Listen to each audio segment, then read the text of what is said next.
Assalamualaikum warahmatullahi wabarakatuh. Selamat malam, Tacha Wang Sang Hao. Hao. Waalaikumsalam, salam Deepavali kepada yang masih lagi merayakan. Alhamdulillahirabbil alamin.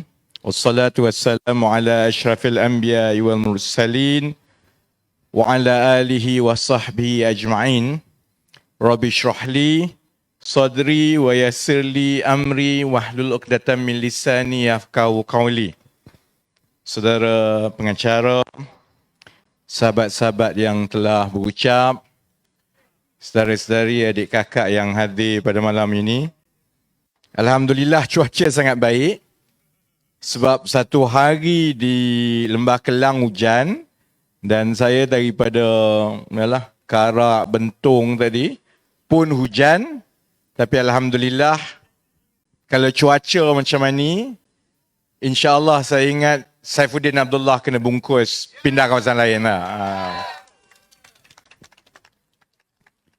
Saya selalunya tak sentuh calon tau. Di mana-mana saya berucap sebelum ini, saya tak pernah sentuh calon lawan.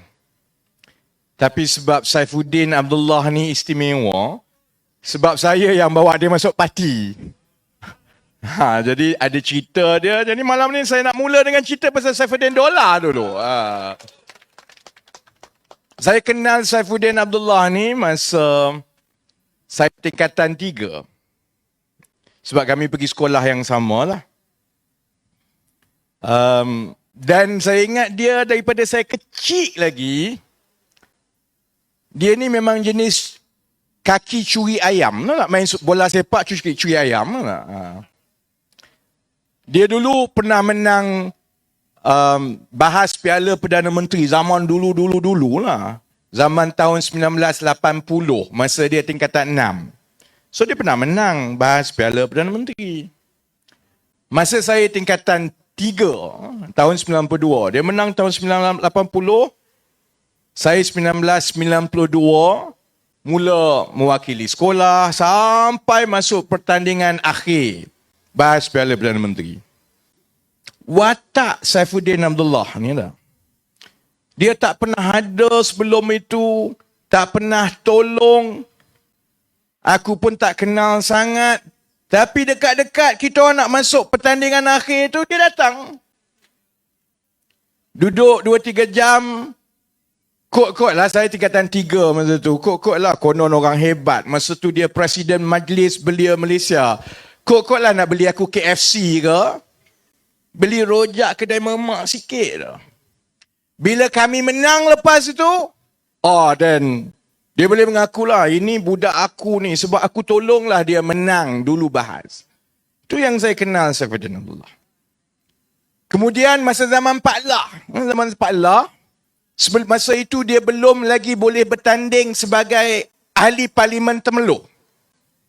Masa tu dia masih lagi di luar UMNO ni, orang tak nak terima sangat dia. Jadi masa itu dia sibuk, dia dah tua dah masa tu, dia sibuk pergi ke pertandingan-pertandingan bahas sekolah-sekolah ni. Anak dia sekolah College Tuanku Kusya, baik dengan Rosmah lah.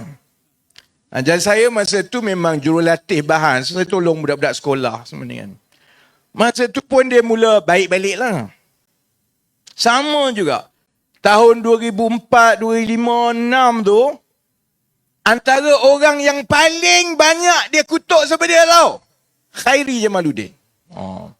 Khairi tu, Khairi ni, Khairi tu, Khairi ni kan. Tak suka Khairi, tak... Ini KJ tak pernah tahu ni. KJ kalau kau menonton sekarang kau tahu. Aku tak pernah beritahu pun.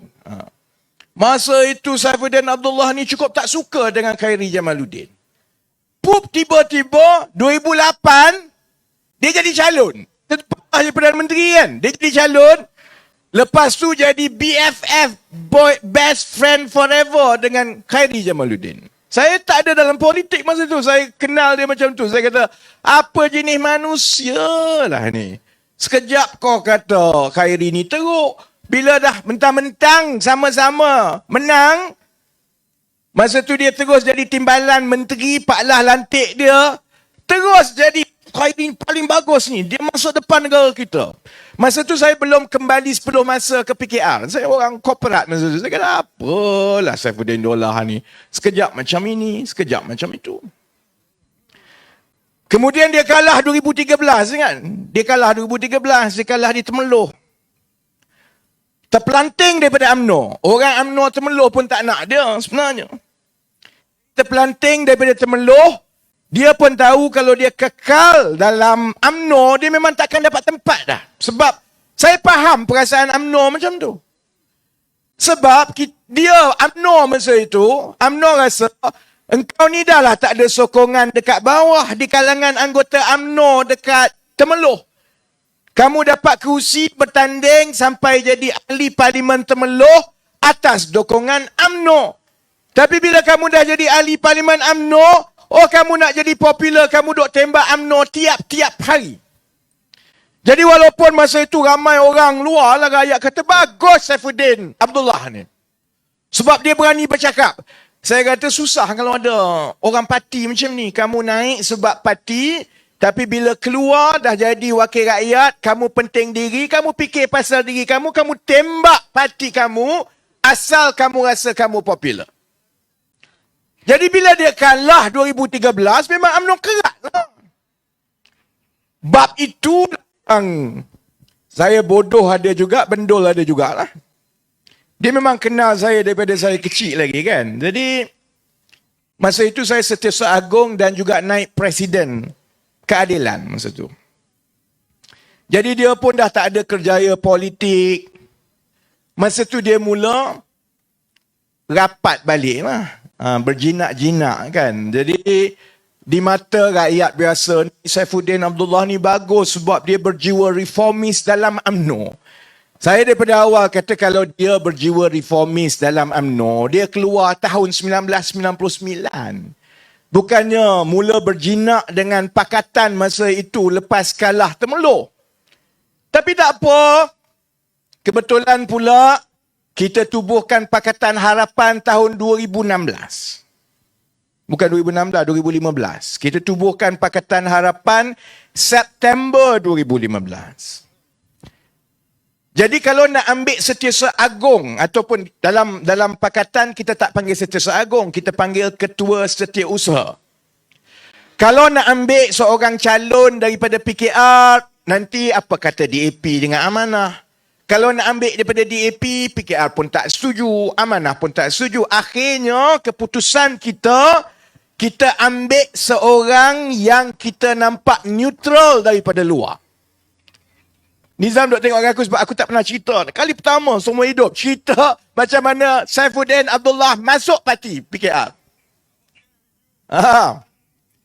Saya pun pergilah jumpa dia. Masa tu saya nak beritahu Pak Cik Makcik, iyalah saya bendol, saya budak dan mungkin saya bodoh masa tu kan. Sebab kita nak kuatkan sangat Pakatan Harapan ni. Kita nak rangkul semua. Saya pergi jumpa dia di pejabat dia di Damansara tu. Pejabat dia tu masa tu NGO yang Najib bayar. Maksudnya masa dia nak masuk dalam pakatan tu, dia masih lagi makan gaji dengan NGO yang Najib bayar masa tu. Saya husnuzan, bersangka baik, ingat betul lah dia ni betul-betul nak bantu kita. Maka saya pujuk dan bawa dia masuk dalam parti. Daripada situlah kita cadangkan dia sebagai Ketua Setiausaha Pakatan. Tiba-tiba dia ada jawatan besar walaupun dah kalah Temeloh. Saya duk ingat lah. Masa tu 2016 kita mula buat Invoke. Persetujuan asalnya sepatutnya dia buat kerja dan cuba untuk menang Bentong. Itu yang saya turun ke Bentong, buka pejabat untuk dia, bayar budak dia yang saya kutip duit saya sendiri juga ada, bayar bagi kaki tangan kepada dia supaya dia buat kerja di Bentong. Sebab kita tak pernah menang Bentong dah masa itu. Kesan yang saya pergi berkempen, tak pernah minta apa-apa daripada pengundi. Tapi untuk pengundi Indra Mahkota, saya nak sebut begini. Berkarung saudara-saudari akan kena maki dengan seluruh rakyat Malaysia Kalau saudara-saudari tak pastikan Saifuddin Abdullah kalah dalam pilihan raya kali ini. Watak-watak macam ini tak boleh dah kita bagi dalam politik negara kita. Bermuka-muka daripada satu parti ke satu parti ke satu parti. Malah saya rasa ditakdirkanlah, kalaulah Pakatan Harapan menang sebulan lagi, saya langsung tak terkejut. Antara orang pertama yang duk beratur nak cium tangan balik ni ialah Saifuddin Abdullah juga. Saya tak terkejut. Sebab itu, pakcik-makcik adik kakak yang hadir, selagi saya ada dalam PKR, kalau Saifuddin Abdullah nak datang dekat dengan PKR lepas ini, saya akan ada yang depan sekali, kita langsing tumbuk dia jauh-jauh. Dulu saya mungkin muda, umur 30-an, hormat dia sebagai orang tua. Tapi lepas yang berlaku, dia bukan soal saya terasa. Macam ini kau buat dekat kawan, bukan soal saya terasa. Soal kamu khianat mandat rakyat ini adalah sesuatu yang tak boleh dimaafkan, kerana bila kamu khianat mandat rakyat, dia bukan soal orang marah tukar parti ke apa. 4 tahun saudara-saudari negara kita tersekat. Sebab bila watak-watak macam Saifuddin Abdullah ini menggunakan mandat rakyat untuk dijual beli demi untuk kepentingan dia. Apalah sangat gaji 40-50 ribu ringgit. Betul lah orang Indra Abang kata banyak, Obi. 40-50 ribu. Tapi apalah sangat 40-50 ribu ringgit. Dengan maruah kita, dengan nama baik kita, dengan sampai bila-bila orang akan ingat, inilah dia yang dulu dapat kuasa, kita bagi kepercayaan, kerja kuat untuk dia. Dah menang tu, dia rasa Parlimen Indra Mahkota ini bukan lagi milik rakyat, milik peribadi dia untuk dia jual beli.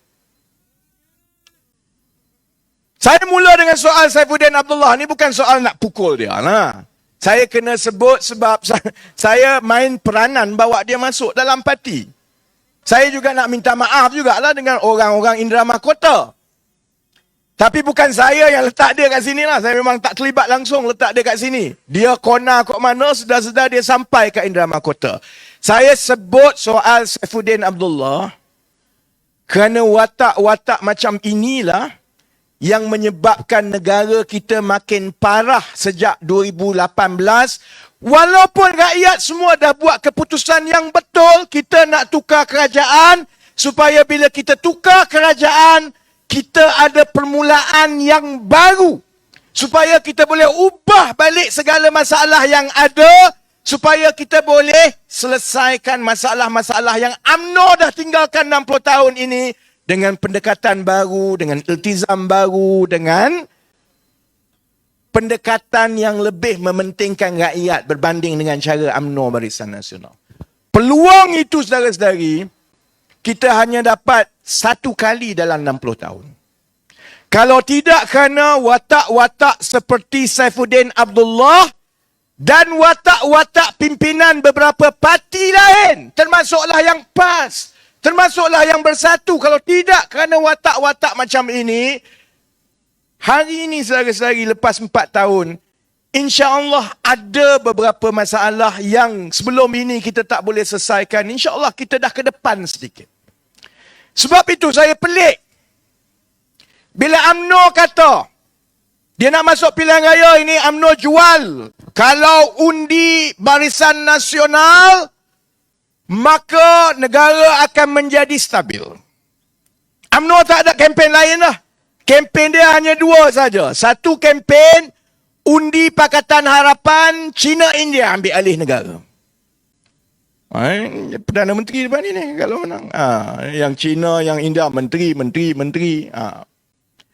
Itu satu kempen UMNO lah. Kalau undi Pakatan Harapan, maka China India ambil alih negara.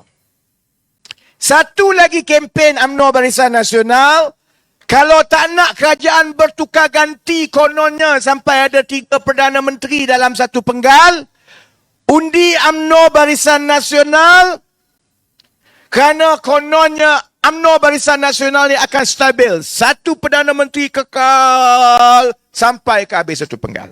Baik. Sebenarnya siapa yang duk tukar Perdana Menteri ni? Kita akan bertukar Perdana Menteri dan kerajaan jadi huru-hara kalau tidak kerana UMNO yang jadi batu api. Kalau tidak kerana UMNO, dia sanggup telan kebencian dia kepada PAS selama 60 tahun. Yang duk bergaduh dengan PAS ni bukan PKR selama ni. Kita bergaduh dengan kaki rasuah je. Siapa rasuah kita kejar.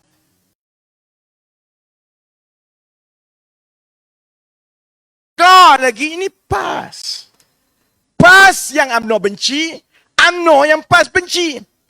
Tapi demi untuk dapat kuasa tahun 2020, dia boleh berpeluk, saudara-saudara. Dia boleh kononnya lupakan segala-galanya demi untuk dapat kuasa.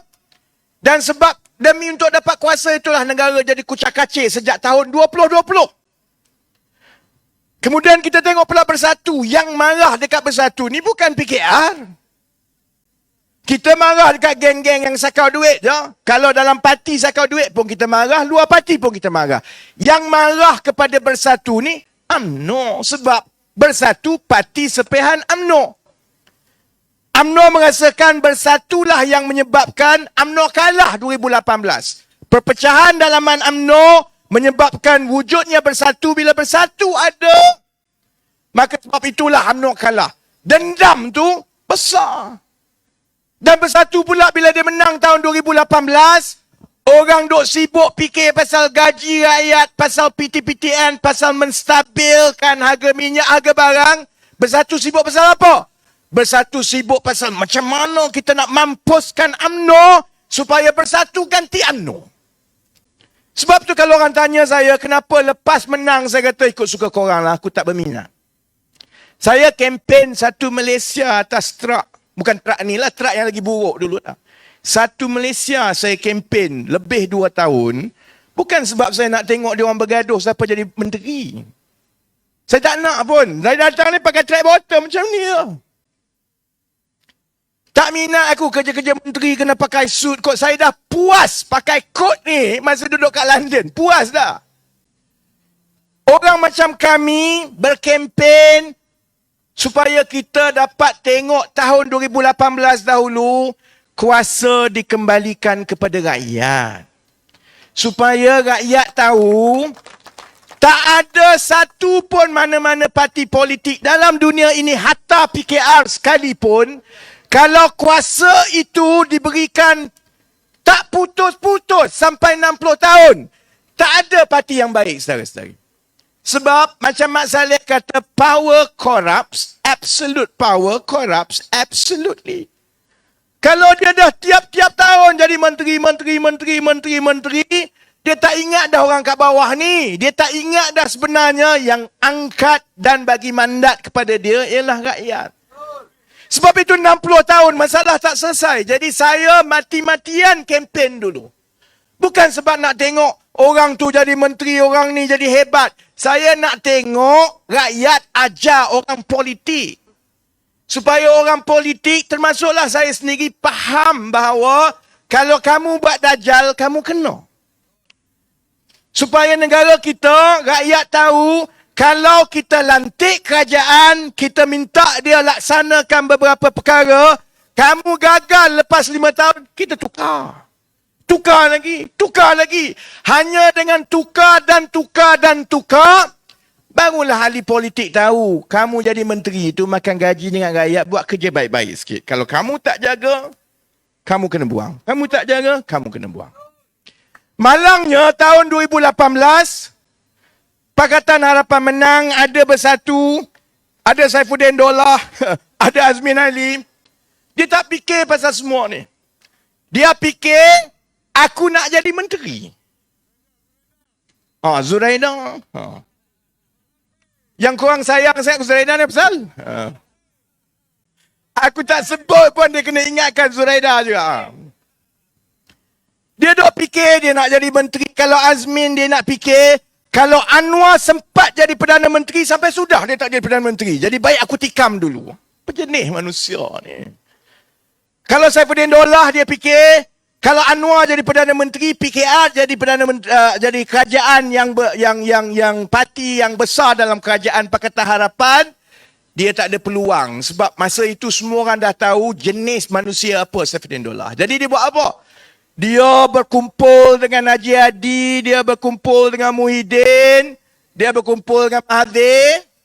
Dia fikir macam mana kita nak tipu mandat rakyat, saudara-saudari. Itulah titik tolak yang berlaku tak stabil sampai sekarang ni. Sebab itu juga, Mak Saleh, orang Inggeris ada beritahu, you live by the sword, you die by the sword. Kamu naik dengan cara menganiaya orang, kamu juga akan jatuh dengan cara dianiaya oleh orang lain. Sebab tu saya kata, itu yang saya berbeza pendapat sikit dengan kawan-kawan lain mungkin dalam Pakatan Harapan. Bagi saya, tak jadi kerajaan pun tak apa. Ambil masa lama sikit pun tak apa. Jangan sekali-kali kamu ambil jalan pintas yang buat rakyat benci dengan kamu. Jangan sekali-kali kamu rasa bila kamu dah jadi besar duduk di atas, kamu berkuasa sehingga kamu boleh pelekehkan orang kat bawah. Kerana kamu naik dengan cara pelekehkan orang, orang juga akan pelekehkan kamu satu hari nanti. Itu yang berlaku lepas 2020. Muhyiddin rasa dia hebat naik jadi Perdana Menteri. Tak apa. Saya ingat saya pernah jumpa Tan Sri Muhyiddin tahun 2018. Kalau Tan Sri Muhyiddin dengar. Dia baik dengan saya sebab yang merundingkan bagi pihak PKR sebelum 2018 adalah saya. Azmin tak nak campur. Azmin tak percaya kepada Pakatan. Dia tak yakin Pakatan boleh menang. Jadi, yang paling kanan selepas Kak Wan dalam parti masa itu saya. Naik Presiden dan Setiausaha Agong. Saya yang runding. Dengan Mahathir pun aku runding, dengan Muhyiddin pun aku runding. Jadi saya tanya Muhyiddin, Tan Sri, ni macam mana ni kalau Tun Mahathir jadi Perdana Menteri, lepas tu Tun Mahathir kena bagi pula kepada Datuk Seri Anwar. Tan Sri macam mana? Ni ayat dia. Dia kata, dia dah jadi timbalan Perdana Menteri. Buat apa dia nak jadi timbalan Perdana Menteri lagi? Aku bodoh, aku tak faham masa tu. Sepatutnya saya faham lah maksud dia, dia tak berminat jadi Menteri ke timbalan Perdana Menteri ni. Dia nak jadi Perdana Menteri je sebab dia dah pernah jadi timbalan Perdana Menteri, dia beritahu. Sebab itu bila menang je, dia tak fikir pasal rakyat, pasal masalah. Dia fikir sama dia ni, macam mana kita boleh melupakan persengketaan lama demi kuasa.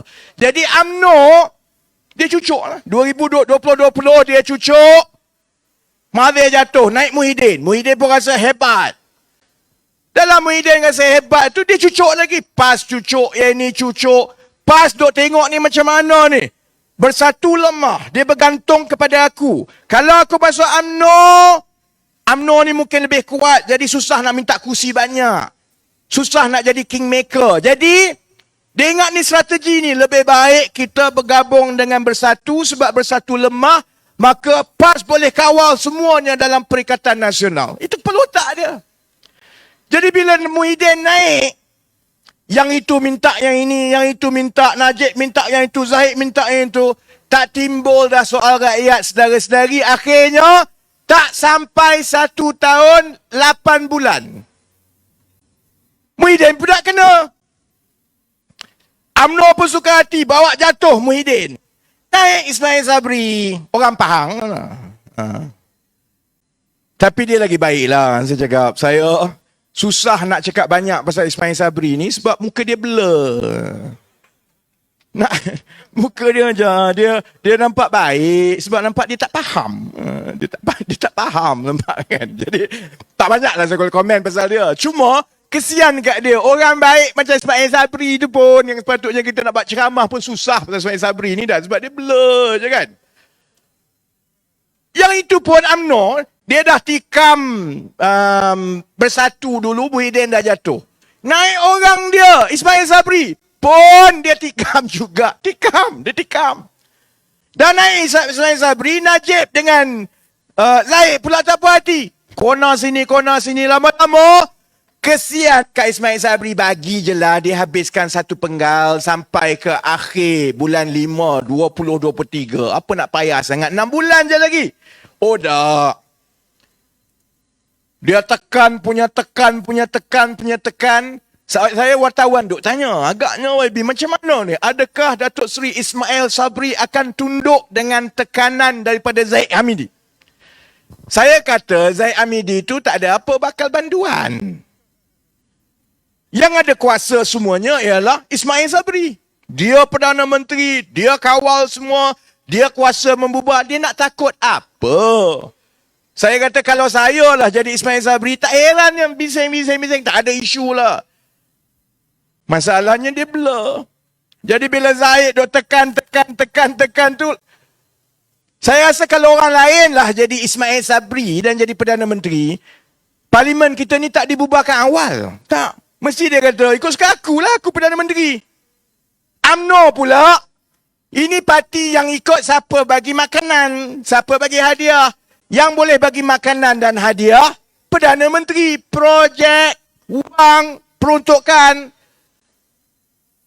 Kalau Ismail Sabri kata, tak apalah, saya sebagai Perdana Menteri, kita nak teruskan, saya umum projek banyak lagi, orang UMNO ikut je ke dia.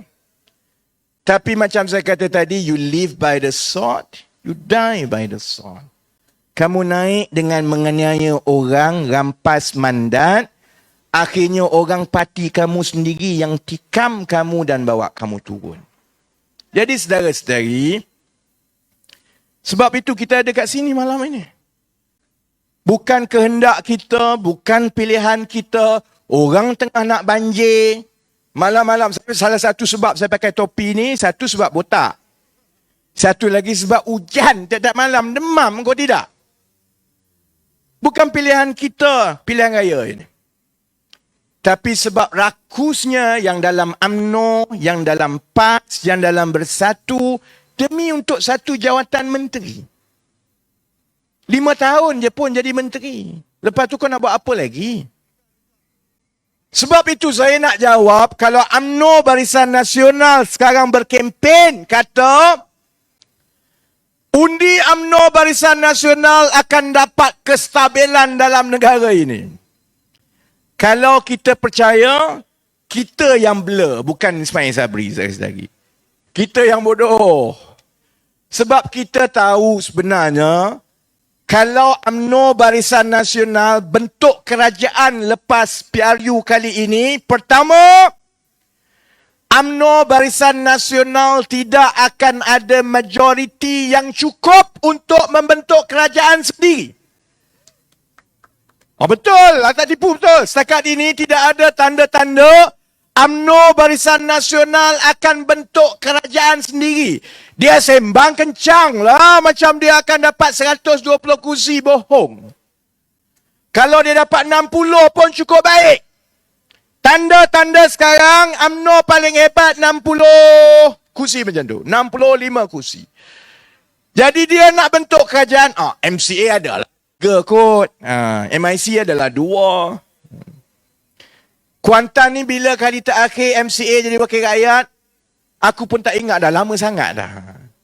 Daripada tahun 2008 lagi orang Kuantan, orang Indra Mahkota tutup pintu terus dekat MCA.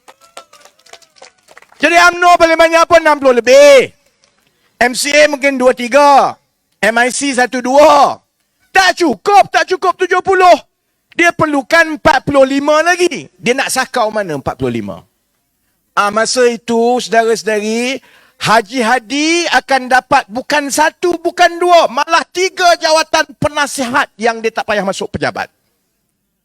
Sebab kalau nak bentuk kerajaan, nak tak nak UMNO, kena pergi jilat juga. Pas ni, saudara-saudari. Kalau salah pilih tempat macam Indra Mahkota, orang macam Saifuddin Abdullah menang lagi, masa tu UMNO jilatlah dia. Sebabnya akhirnya, sekarang ini keadaannya, tidak ada mana-mana satu parti pun yang boleh membentuk kerajaan sendiri dengan menang. Yang paling di depan sekarang, saya boleh sebut pada bacaan kita, ialah Pakatan Harapan. Itu pun, korang tepuk lah kan. Itu pun tak cukup untuk buat kerajaan sendiri. Kita ada 3 minggu lagi untuk kita pecut supaya kita tambah 10-15 kursi lagi, insya-Allah. Kalau ada swing pengundi kita dapat 10-15 kursi, insya-Allah baru kita boleh bentuk kerajaan sendiri. Jadi kalau kita pun yang berada di depan sebagai satu blok, maksudnya satu-satunya blok yang boleh melepasi 80-90 kursi, itu pun kita tak cukup. UMNO terkedek-kedek ini akhirnya, kalau dia bentuk kerajaan, dia akan mengulangi balik tahun 2020, tahun 2021, tiap-tiap 1-2 tahun, tukar kerajaan. Tiap-tiap 1-2 tahun, tukar kerajaan. Baik, saya nak bagi satu gambaran. Katakanlah UMNO menang. Dapat 70 kursi. Campur PAS lebih kurang 15 kursi. Jadi 85. BN lah UMNO tadi tu. BN lah 70, 85. Campur lah GPS, Sabah semua tu dia cukup-cukup 120 kursi. Kalau yang Sabah tu pula ada pula parti-parti yang ahli parlimen dia seorang je. Jeffrey Kitingan. Tapi dia mesti jadi menteri. Kalau tidak dia tak sokong.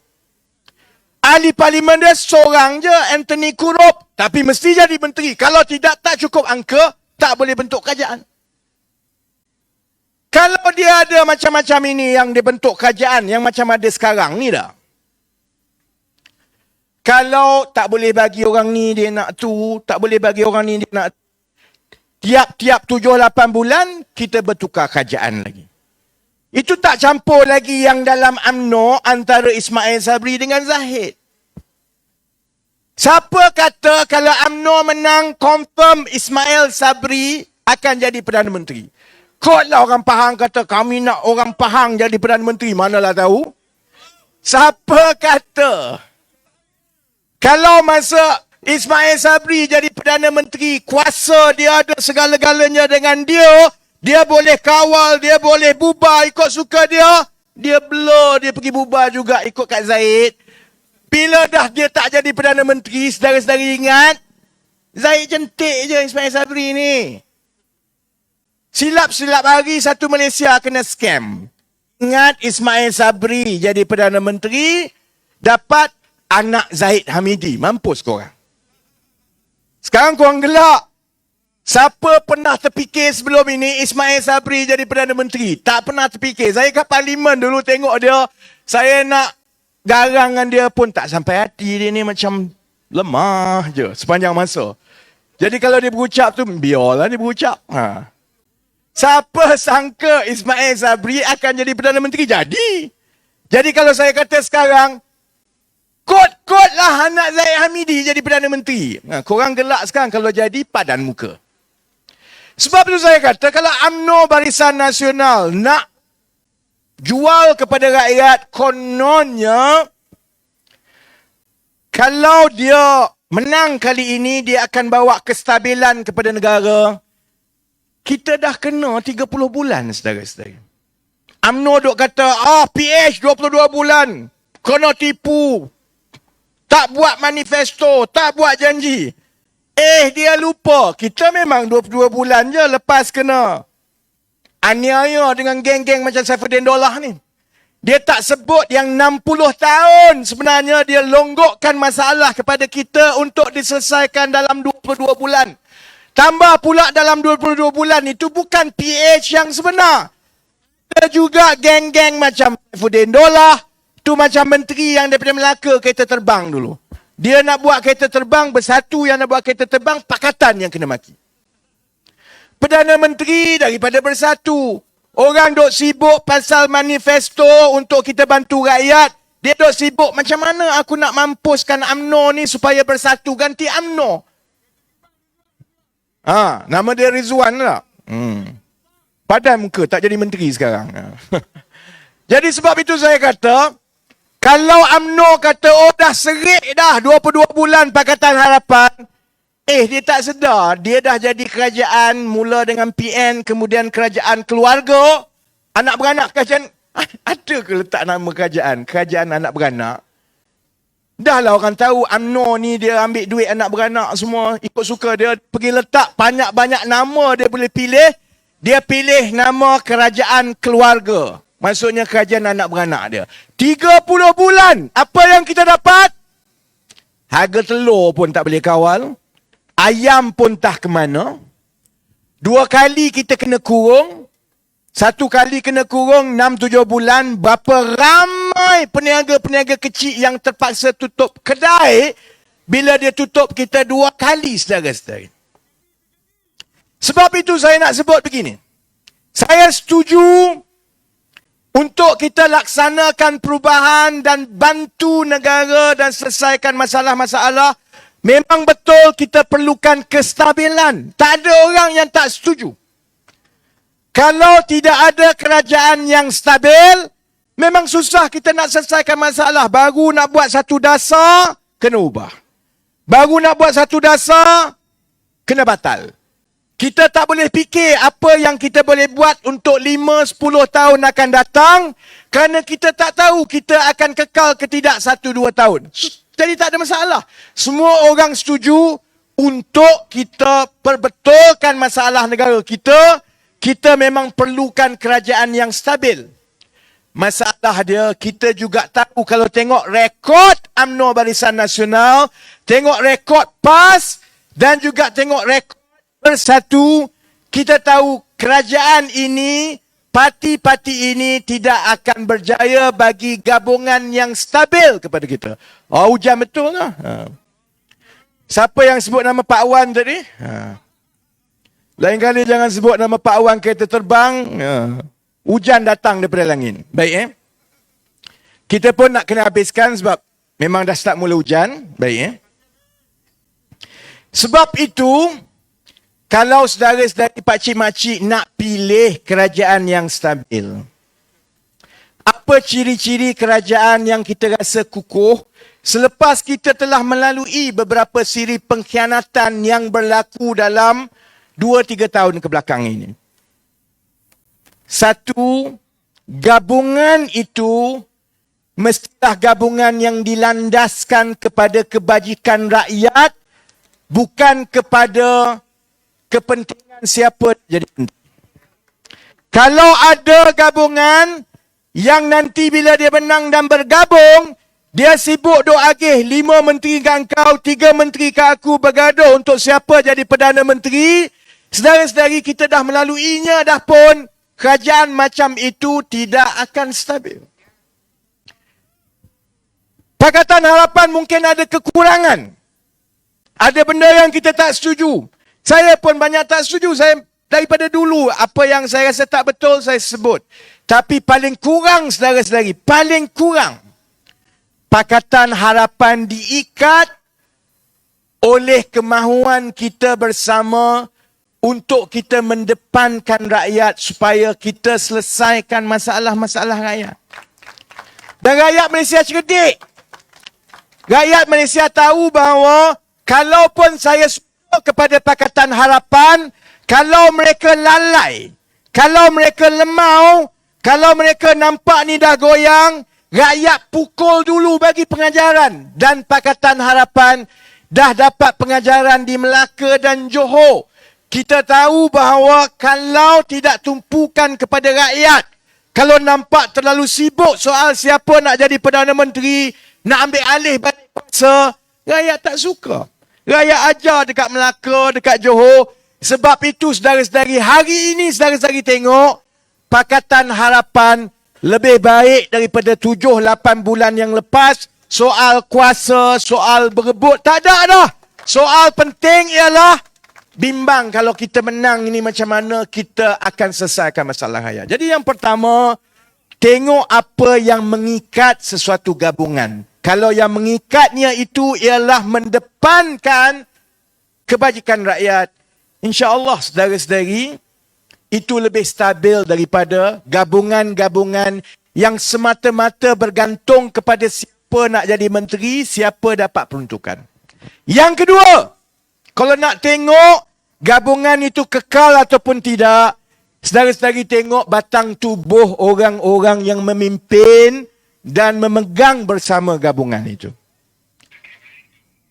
Orang selalu kata Rafizi ni tak pernah puji Anwar Ibrahim. Saya tak suka bodek. Dan saya tak rasa Anwar Ibrahim perlu dipuji. Sebab rekod dia semua orang sudah tahu. Tidak ada ahli politik dalam negara ini yang masuk penjara berjuang untuk rakyat sekian lama.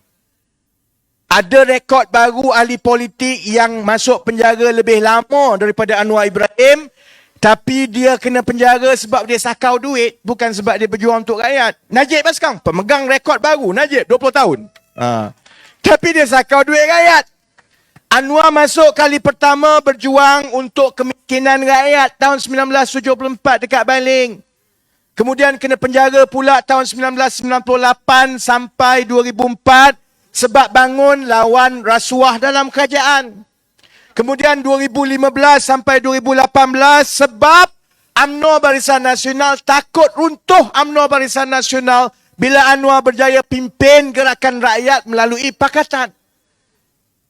Jadi kalau kita ada batang tubuh yang teruji seperti ini, yang sanggup berdepan, orang nak kata dia bakal PM sampai bila-bila pun, cakaplah paling kurang dia bakal Perdana Menteri, dia tak sakau duit saudara-saudari. Paling kurang dia sanggup masuk penjara untuk rakyat. Kalau kita ada pakatan yang diikat oleh kebersamaan kebajikan rakyat, dan juga kita ada pimpinan-pimpinan yang telah teruji, InsyaAllah saudara-saudari kalau menang pakatan ini, InsyaAllah dia tidak akan terburai dan InsyaAllah dia akan kekal sampai satu penggal. Dan kalau kekal satu penggal, itu peluang kita yang paling baik untuk memperbaiki semua masalah-masalah yang sahabat-sahabat tadi dah huraikan. Kita nak selesaikan masalah perumahan. Tak bolehlah cara biasa sekarang ni fikir ambil duit, lantik syarikat swasta jadi pemaju bagi tanah kerajaan, pemaju ambil tanah kerajaan, buat rumah, baik jual kepada rakyat harga swasta. Tidaklah. Soal pendidikan, tak boleh dah nak bina sekolah pakai cara lama, guna konkrit cara lama, lantik kontraktor berlapis-lapis, sampai 1 tahun ada duit untuk buat 5 buah sekolah je.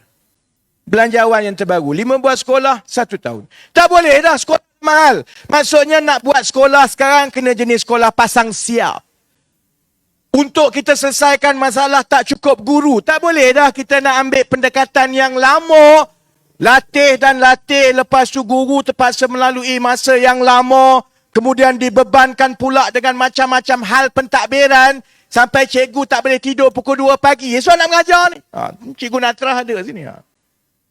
Tak boleh dah.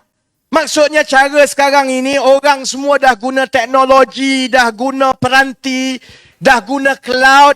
Kalau di negara-negara lain, cikgu-cikgu hanya tumpukan 100% kepada mengajar. Ada kaki tangan sekolah yang lain yang menjadi pembantu pengajar yang menguruskan soal-soal pentadbiran. Malaysia tak buat.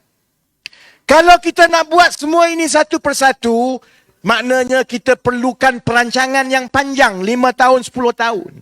Kita akan ambil masa sedikit, kita kena ada keberanian untuk bagi peruntukan yang besar untuk kita buat semua ini. Kalau nak buat, dia tak boleh dengan kerajaan keluarga 69, sekejap sayang, sekejap tak sayang.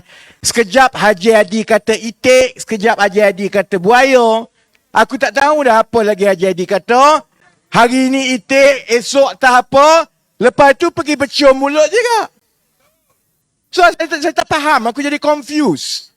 Yang mana satu ni terkeliru. Tak boleh dah. Sekejap yang ni pay, sekejap yang ni baik. Sekejap perpaduan ummah, tapi perpaduan ummah hanya Melayu-Melayu yang tak ada dalam pakatan. Kita bukan Melayu ke? Jadi, kalau kita lantik kerajaan dan keputusan pilihan raya kali ini menghasilkan kembali gabungan kerajaan yang ada UMNO tak cukup nak buat kerajaan, kutip daripada PAN sikit, kutip daripada Bersatu 12, kutip daripada parti-parti kecil dekat Sabah, Sarawak semua, saudara-saudari kerajaan akan bertukar silih ganti tiap-tiap 1-2 tahun, habis satu lagi penggal, kita tak akan ada satu perancangan jangka panjang pun untuk kita menyelesaikan masalah-masalah ini. Jadi, Saya pun nak kena berhenti. Kalau ikut saya nak sambung sampai 12.30. Sebab ini tempat Saifuddin Dollah. Kan? Kalau tempat lain ceramah berhenti pukul 12, Saifuddin Dollah kena berhenti 12.30 lah. Tapi musim hujan, saya pun tahu pakcik-makcik adik kakak kena kerja esok. Saya pun kena balik ke Kuala Lumpur terus. Esok seawal 8 pagi dah ada kerja. Jadi saya nak tutup begini. Indera Mahkota, Kuantan, rapat di hati saya. Sebab saya orang tempatan. Saya budak Kemaman, 40 km je daripada sini. Lepas saya duduk 10 tahun di UK, kerja semua, bila saya balik daripada London, masa itu chartered accountant lain semua nak kerja dekat Kuala Lumpur, bangunan tinggi-tinggi, Twin Tower dengan suit semua. Saya seorang je kata, saya nak balik kampung. Saya nak balik duduk dengan mak ayah saya, sebab saya dah lebih kurang 17 tahun berpisah daripada keluarga, daripada umur 13 tahun. Duduk di luar. Sebab itu saya, Petronas hantar bekerja. Tu saya akhiri ada lagi tu. Kawan saya masa mula-mula kerja kat Gebeng. Saya dulu kerja kat MTBE. Awal-awal kali balik UK, saya kerja di MTBE, masa MTBE tak kaya sampai jadi kaya-kaya. Kuantan, Indera Mahkota ni macam kampung. Tempat saya sama macam Kemaman. Dan yang saya paling bangga sekali ialah Kuantan dan Indera Mahkota kekal sebagai dua kerusi yang terus bagi pencerahan kepada orang-orang Pantai Timur. Marilah PAS kuat macam mana pun, marilah Najib dulu Perdana Menteri dekat Pekan, 3 pilihan raya umum berturut-turut, kita pertahan dan kekal Indera Mahkota dan Kuantan, kerusi PKR, kerana ini tanda pencerahan rakyat dekat sini. Jadi saya minta betul-betul, saya tak kata mudah untuk menang. Kita berdepan dengan UMNO, berdepan dengan PAS, berdepan dengan Saifuddin Dollah. Tak takut sangatlah. Maksudnya kita ada macam-macam parti lagi ni. Pilihan raya kali ini lebih mencabar daripada yang lepas-lepas. Sebab itu saya minta yang petugas, yang pekerja parti, yang penyokong dan yang rakyat biasa, kita pertahankan rekod Indera Mahkota dan Kuantan sebagai sumber kita untuk bagi pencerahan di sebelah pantai. Boleh ke tidak? InsyaAllah, saya akan datang sekali lagi. Masa kempen, saya akan datang sekali lagi. Kita pastikan, macam juga pilihan raya umum yang lepas. Saya ingat, masa itu semua orang tak yakin Pakatan Harapan boleh menang. Sebab PAS kata dia cukup kuat di Pantai Timur. Pahang dia kuat, Terengganu dia kuat. Kalau 3 penjuru PAS kata mampus PKR dekat Indera Mahkota dan juga dekat Kuantan. Awal-awal saya datang sebelum mula berkempen, lebih kurang macam inilah. 2 minggu selepas berkempen dan beberapa hari sebelum pilihan raya, saya datang dekat Padang Perbandaran. Ingat tak? Kita ada lebih kurang 10,000 orang Kuantan dan Indera Mahkota yang datang.